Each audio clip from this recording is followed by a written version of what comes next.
അങ്ങനെ ഒരാള് വായി കൊടുക്കുന്ന ആ പൊളുക്കൽ അടുത്തുള്ളവന് പൊളിച്ചോന് പഠിച്ചോനെ എന്നെ കുടുങ്ങിയില്ലോന്ന് ആ മാതിരി പൊളുക്കലും പൊളിച്ച് എന്ത് പള്ളം തുടങ്ങി അങ്ങനെ പ്രശ്നമാണ് അല്ലേ? സുജൂദ് പോയെങ്കിൽ പിന്നെ അടിക്കാതെ ചിലർക്ക് മറന്നു ഇടുന്നില്ല. ഇവിടെ പിന്നെ ഇങ്ങനെ ബിസ്ക്കറ്റ് പോകുന്നുണ്ട്. പിന്നെ അൽഹംദുലില്ലാ എടുത്ത വലിയ വിശേഷം എന്ന് പറഞ്ഞെങ്കിൽ കുറേത്തണ്ട് ഇപ്പൊ മോശമില്ല. അൽഹംദുലില്ലാ 27 കഴിഞ്ഞാൽ കുറേത്തെ റമദാൻ കഴിഞ്ഞു. പിന്നെ ഇവിടെ കുറച്ചാളുണ്ടായില്ല. അല്ലാഹു ബർക്കത്ത് ചെയ്യട്ടെ. അല്ലേ? അല്ല കുറേ 27 കഴിഞ്ഞാൽ കഴിഞ്ഞു. പിന്നെ പ്രസംഗിക്കാൻ മുത്താലിമോട് പറയലുണ്ട് ഉസ്താദ്. അപ്പൊ അതിന് പണമൊന്നുമില്ല ഉസ്താദ്. വരുന്നത് പരിഹാരം 27 കഴിഞ്ഞാൽ എല്ലാവരും പോയി. പിന്നെ തറാവിക്ക് ആളുണ്ടാവൂല.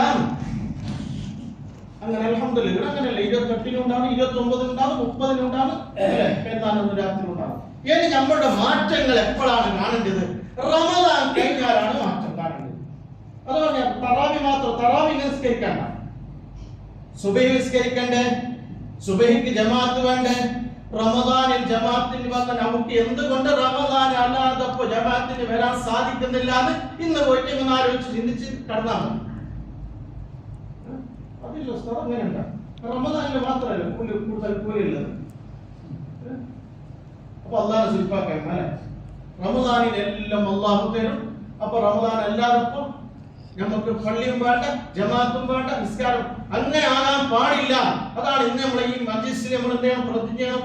ഇൻഷാ അല്ലാഹ് ആയുസ് ഉണ്ടെങ്കിൽ ഞാൻ എന്ത് ചെയ്യും? റമദാൻ കഴിഞ്ഞാലും എന്നിവിടത്തെ ജമാഅത്തിന് ഞാൻ എത്തും, ഇശാ ജമാഅത്തിന് എത്തും, മഗ്രിബ് ജമാഅത്തിന് എത്തും, ഇവിടത്തെ പരിപാടികൾക്ക് എത്തും, എല്ലാ കാര്യങ്ങളും ഞാൻ ചെയ്യും, ഹദ്ദാദ് റാത്തിബിനും എത്തും. അങ്ങനെ പ്രതിജ്ഞ സാധിക്കണം, നിയത്ത് വെക്കാൻ സാധിക്കണം. അല്ലാഹു തൗഫീഖ് നൽകട്ടെ. സാധിക്കാൻ ചില ആളുകൾക്ക് റമദാനിലെല്ലാം മാറ്റി വെച്ചിട്ടുണ്ടാകും. എല്ലാം ജോലി ലീവ് തർക്കങ്ങൾ എല്ലാം ഇതാക്കിയിട്ട് ഈ വിവാദത്തിന് മാറ്റി വെച്ചിട്ടുണ്ട്. അങ്ങനെ അല്ലാതെ അതിന്റെ തർക്കലുണ്ടാകും. അല്ലാത്ത ആളുകളൊന്നും ആലോചിക്കാനാണ് സ്വന്തം. ഇപ്പൊ ആരും അങ്ങോട്ടും ഇങ്ങോട്ടും ആക്ഷേപിക്കുന്നതല്ല, കുറ്റം പറയുന്നതല്ല. ഇന്നെന്തോ പ്രസംഗിക്കുന്ന പറഞ്ഞിട്ട് അധിക ദിവസം കായ്പോകുന്നുണ്ടല്ലോ എന്ന് പറഞ്ഞാൽ ആരും ബേജാറാകണ്ട. മനസ്സിലായില്ലേ? കാരണം നമ്മളെ വിഷയങ്ങൾ നമ്മൾ അങ്ങോട്ടും ഇങ്ങോട്ടും പറയണല്ലോ. അപ്പൊ ഇൻഷാ അല്ലാഹ് നമ്മൾ എന്ത് ചെയ്യണം? ബാങ്ക് കേട്ടാൽ റോട്ടിൽ ആരും കാണാൻ പാടില്ല, എല്ലാവരും പള്ളിയിൽ അല്ലേ? അങ്ങനെ ഇതിൽ എത്ര ആളുകളാണ് സഞ്ചരിച്ചു പോകുന്നത്. ആളുകൾ മാടൻ എന്തൊരു അഭിമാനമുള്ള നാടാണ്. ആ ബാങ്ക് കൊടുക്കുന്ന സമയത്ത് എല്ലാവരും പള്ളിയിലേക്ക് നീങ്ങുന്ന ഒരു സുന്ദരമായ രംഗം കാണുകയാണ്. എന്തൊരു 10 മിനിറ്റ് നമുക്ക് അതിന് മാറ്റി വെച്ചുകൂടെ? തിരക്കുള്ളവരുടെ തിരക്ക് അങ്ങനെ പോകട്ടെ, അവരുടെ ജോലിയിലായിട്ട് അങ്ങനെ പോട്ടെ. വെറുതെ അങ്ങനെ അവിടെ റോട്ടിലിരിക്കുന്നവർ, വാഹനത്തിലിരിക്കുന്നവർ, അങ്ങോട്ടും ഇങ്ങോട്ടും വെറുതെ സഞ്ചരിക്കുന്നവർ, അപ്പോഴാണ് റമദാൻ നമ്മുടെ പരിവർത്തനത്തിന് കാരണമായിട്ടുണ്ട്. നമുക്ക് മാറ്റങ്ങൾ ഉണ്ടായിട്ടുണ്ട്. അല്ലക്കും തത്തക്കൂന് വിശുദ്ധ ഖുർആൻ പറഞ്ഞ തഖ്വ നമുക്ക് ലഭിച്ചിട്ടുണ്ട്. ആ ഭാഗ്യവാന്മാരിൽ അല്ലാഹു നമ്മളെ ഉൾപ്പെടുത്തി അനുഗ്രഹിക്കുമാറാകട്ടെ. ഇൻഷാ അല്ലാഹ് നമ്മളോട് ഈ റമദാൻ വിട പറയുമ്പോൾ കൂടി ഇരുന്ന് ഖുർആൻ ഓതുന്ന കാണുന്നു എന്ന് ചോദിച്ചപ്പോൾ അത് ഒരു ദിവസം ഒരു ഖത്തം ഓതുന്ന പരിപാടിയാണ്. ഒരു ദിവസം ഒരു ഖത്തം ചെറുപ്പക്കാർ ഓതുകയാണ്. എഞ്ചിനീയറിംഗ് ജോലി ചെയ്യുന്ന ചെറുപ്പക്കാർ, പല മേഖലകളിലും ജോലി ചെയ്യുന്ന ചെറുപ്പക്കാർ ഒരു ദിവസം ഒരു ഖത്തം സുബഹി നിസ്കരിച്ചിട്ട് പറയുകയാണ്. പിറ്റേ ദിവസം സുബഹി വരെ അതിനടുത്ത് ഭക്ഷണത്തിന് നിസ്കാരത്തിനുള്ള സമയം 24 മണിക്കൂർ. അപ്പൊ ഏകദേശം 18 മണിക്കൂർ കൊണ്ട് ഇങ്ങനെ ഓതി തീർക്കുകയാണ്. എല്ലാ ദിവസമല്ല, ഒരു ദിവസം മാറ്റി വെക്കുകയാണ് അതിന് വേണ്ടിയിട്ട്. അപ്പൊ അങ്ങനെ അൽഹംദുലില്ലാഹ് നമ്മുടെ നാട്ടിൽ ഇങ്ങനെ ഓതുന്ന ഒരുപാട് ആളുകളുണ്ട്. ഇപ്പൊ 3 ഖത്തം ചിലപ്പോൾ പൂർത്തിയായിട്ടെങ്കിലും അതിന്റെ അടുത്ത് എത്തിയിട്ടുണ്ടാവും, 2 ആയിട്ടുണ്ടാവും അല്ലെ, ഒന്നും ആവാത്ത ആളുണ്ടാവും. ഒന്നിങ്ങനെ ഓതി വെച്ചിട്ട് ഫസ്റ്റ് സ്പീഡായിട്ടുണ്ടോ, പിന്നെ ബാക്കിയായിട്ട് ബാക്കിയില്ല. അള്ളാഹു കാത്ത് സലാമത്തിലാക്കണം. നമ്മൾ ശ്രദ്ധിക്കേണ്ട വിഷയം, പേടിക്കപ്പെടേണ്ട വിഷയങ്ങളാണ്. ഖുർആനിനോടുള്ള അനാദരവാണ്. അള്ളാഹു നമുക്ക് ധാരാളം ഇപ്പൊ എന്താ സമയമില്ല എന്ന് പറയാൻ പറ്റൂലല്ലോ. സമയമില്ലേ? അറിയുന്നില്ല എന്ന് പറയാൻ പറ്റില്ല. അറിയുന്നില്ലേ? പണ്ട് പഠിച്ചത് മറന്നില്ലെങ്കിൽ ഇപ്പൊ പഠിക്കാതെ പഠിക്കുന്ന വിഷയത്തിൽ എന്തെങ്കിലും നാണക്കേടാക്കാൻ പറ്റുമോ? അതിന് സൗകര്യങ്ങളില്ലേ, സംവിധാനങ്ങളില്ലേ? പഠിക്കണ്ടേ? പഠിക്കണം. അപ്പൊ ഇൻഷാ അല്ലാഹ് ഈ റമദാൻ നമ്മുടെ മാറ്റത്തിന്റെ റമദാൻ. അപ്പൊ ഇൻഷാ അല്ലാഹ് ഏതായാലും 3ാമത്തെ സമ്മാനം പോലെ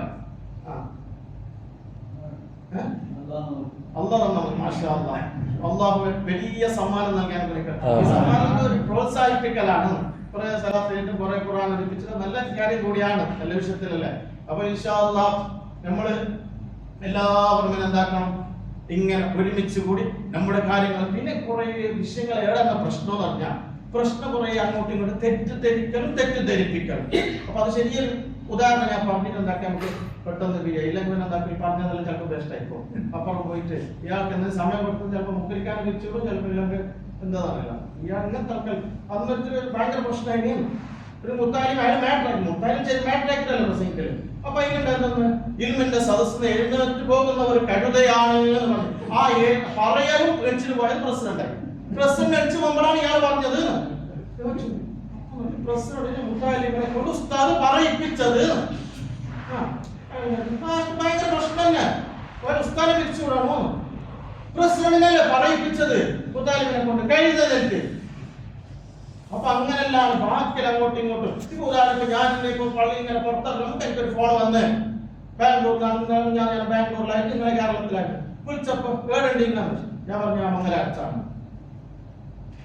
ഇയാൾ പറഞ്ഞതെല്ലാം വേസ്റ്റായി. ഇപ്പൊ കള പറഞ്ഞില്ലേ ലൈവായിട്ട് മുമ്പ് കള പറഞ്ഞ കളവല്ല പറഞ്ഞത്.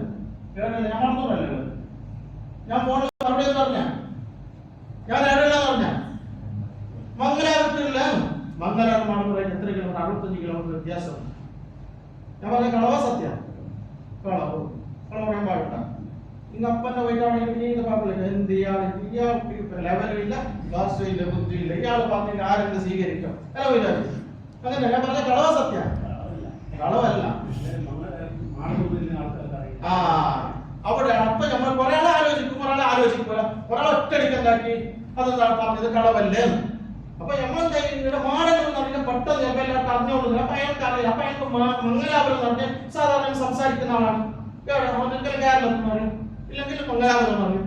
അപ്പൊ അങ്ങനെ പറഞ്ഞാൽ അറിയത്ര.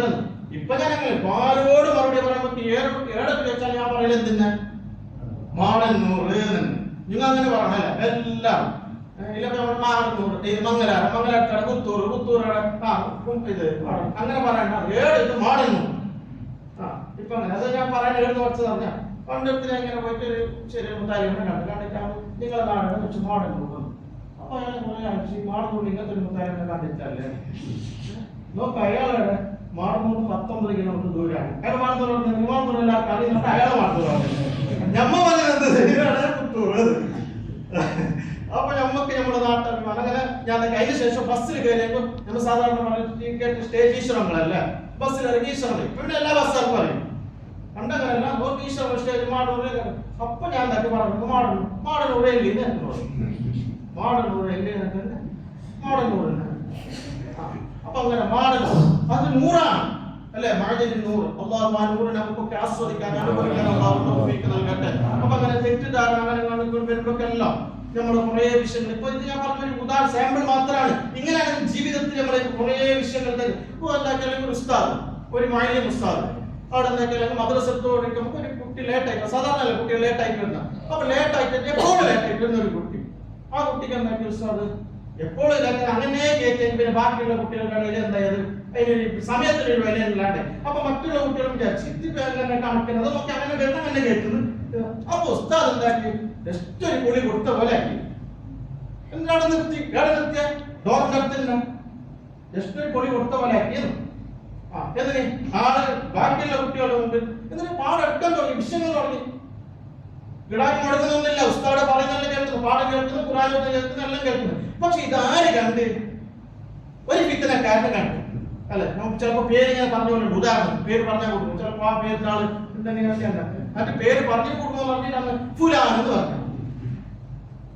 ഫുലാൻ എന്ന് പറഞ്ഞത് ബാംഗ്ലൂരിലെ ക്ലാസ്സൊക്കെ ഫുലാൻ ഫുലാൻ എന്ന് പറയുന്നത് എന്നാലും ഇന്നൊരു തന്നെ നോക്കുമ്പോ ആ കൂട്ടത്തിൽ ഫുലാൻ. അപ്പൊ ഒരാളിങ്ങനെ കണ്ട് അയാൾക്ക് വന്ന് അയാൾ കാവിലേക്ക് വന്നു. കാവൊന്ന് പോകുമ്പോ അയാൾക്ക് നല്ലൊരു ഇത് കിട്ടി. എന്താ ഉസ്താദോട് ജോലിയും ഉണ്ട്. ഓന്റെ ഉപ്പാനൊന്ന് കാണാൻ പാടും. തിരിച്ചിട്ട് വന്നിട്ട് ഞാൻ തിരിച്ചിട്ട് വന്ന ഇടത്ത കാലം പോയിട്ട് വന്ന് തിരിച്ചിട്ട് വന്നു. വരുമ്പോ ഈ കുട്ടി ആടുന്നുണ്ട് ആടുന്നുണ്ട്. ഉസ്താദ് എന്താക്കി ആ കേറ്റുന്ന സമയമാണ്. രണ്ടാമത് പൊടി കൊടുത്തിട്ട് എന്താക്കി ഉള്ളേക്ക് കയറ്റി ഇരിക്കുന്നു. 5 മിനിറ്റ് ആയിട്ടുണ്ട്. അപ്പൊ 5 മിനിറ്റ് പുറത്ത് നിർത്തി. അന്നേരം ഒന്നും നഷ്ടമില്ല. അവിടെ കേൾക്കുന്ന പറയുന്നെല്ലാം ഉണ്ട്. നിങ്ങൾ ആലോചിക്കാൻ വേണ്ടി പറയുന്നതാണ്. ഇവന് നല്ലൊരു മുതൽ കിട്ടി, നല്ലൊരു ചാൻസ് കിട്ടി. എന്താ ബോംബൊക്കെ അടിക്കാൻ തുടങ്ങിയ അടി വേരോട് അടിച്ചുകൊണ്ട് ഈ ചെറിയ കുഞ്ഞിനെ ഉസ്താദ് ആക്രമിക്കുന്ന ഒരു അക്രമം. ഉടനെ രക്ഷിതാക്കൾ ചുറ്റി ആളുകൾ കൂട്ടിയിട്ട് ഇതാക്കിയിട്ട് ഭയങ്കര ഇങ്ങനെ ഒരു ക്രൂരത ഉണ്ട്, ഇങ്ങനെ ഒരു അക്രമം ഉണ്ടാ. ഇത്ര ചെറിയ കിടാവിനോട് ഒരു 5 മിനിറ്റ് ലേറ്റായി എന്ന് പറഞ്ഞിട്ട് വന്നിട്ട് ഇടയിലാക്കിട്ട് ലാസ്റ്റ് മോനോട് വിളിച്ചിട്ട് പുസ്തകമൊക്കെ കൊടുക്കും. നമുക്ക് പൊളി വെച്ചിട്ടില്ല. കുട്ടി യഥാർത്ഥത്തിൽ മനസ്സിലാക്കി ഇത് എന്നോടുള്ള സ്നേഹത്തിന്റെ ഒരു അടിയാണ്, ഇത് യഥാർത്ഥത്തിൽ അടിയല്ല, ഓന്റെ തേച്ചോടെ ഫൈലായി. അപ്പൊ അങ്ങനെയൊക്കെയാണ് ആളുകൾ എന്താക്കുകയാണ് വിഷയങ്ങൾ. ഇവന്റെയൊക്കെ പ്രശ്നം ഉണ്ടെങ്കിൽ നമ്മൾ എന്ത് ചെയ്യലാണ്? അങ്ങോട്ടും ഇങ്ങോട്ടും നല്ലത് പറഞ്ഞിട്ട് പരിഹരിക്കലാണ് വേണ്ടത്. ഇന്നങ്ങനെയുള്ള പ്രശ്നങ്ങൾ ഉണ്ടെങ്കിൽ അതിനെ ഇങ്ങനെ മൂർപ്പിച്ച് ഉഷാറാക്കിയിട്ട് എല്ലാം അലങ്കോലമാക്കലാണ്. അള്ളാഹു നല്ലവരായി ജീവിക്കാൻ നമുക്ക് തൗഫീഖ് നൽകട്ടെ. അൽഹംദുലില്ലാഹി റബ്ബിൽ ആലമീൻ. അല്ലാഹുമ്മ സ്വല്ലി അലാ റസൂലി